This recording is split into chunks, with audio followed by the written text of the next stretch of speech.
et la nouvelle ère de Renault-Nissan officiellement lancée. À Londres, les nouveaux contours du partenariat ont été dévoilés hier. Après 24 ans de mariage tumultueux, les deux constructeurs ont procédé à un rééquilibrage capitalistique, plutôt en faveur du japonais, puisque la participation de Renault tombe à 15% au lieu de 43%. Quant à Nissan, il récupère des droits de vote pour les 15% qu'il possède déjà chez le géant automobile français. 15-15, un score de parité donc, mais clairement à l'avantage de Nissan. Le patron de la marque aux losanges s'est néanmoins félicité de, je cite, ce programme de grande envergure. En mode l'union fait la force, Luca de Meo a optimisé la situation.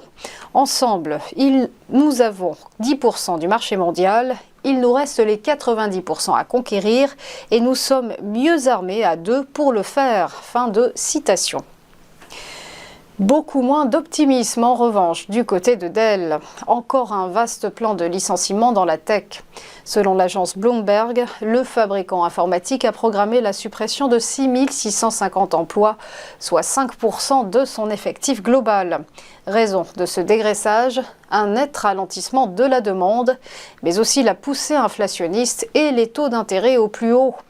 Les conditions de marché continuent de s'éroder avec un avenir incertain, a déclaré Jeff Clarke, le co-directeur opérationnel. L'euphorie acheteuse déclenchée par la période Covid semble bien loin, avec un effondrement des ventes d'ordinateurs à travers le monde.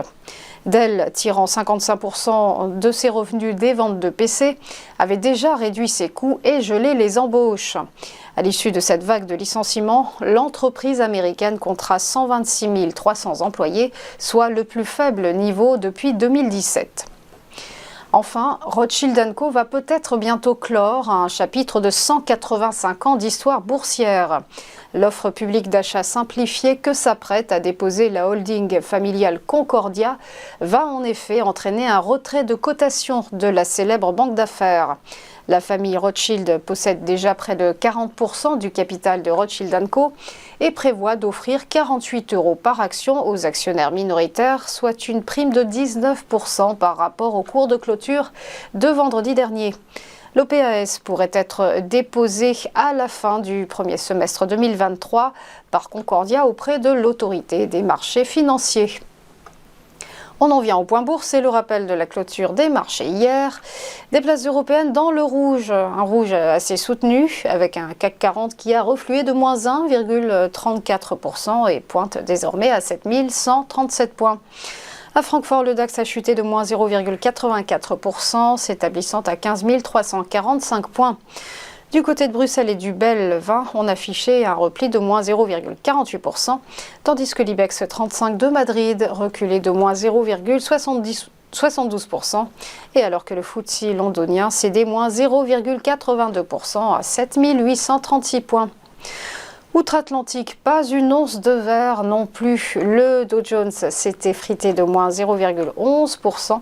Le S&P 500 s'est contracté de moins 0,62%. Et enfin, le Nasdaq Composite s'est délesté de moins 1% tout rond. Et pour être tout à fait complet, sachez que le Nikkei, l'indice de Tokyo ce matin, a clôturé quasiment inchangé, moins 0,03%. Voilà pour les news, on va marquer une première pause et on va se retrouver juste après pour ChronoCAC et on va retrouver Hervé Dupré.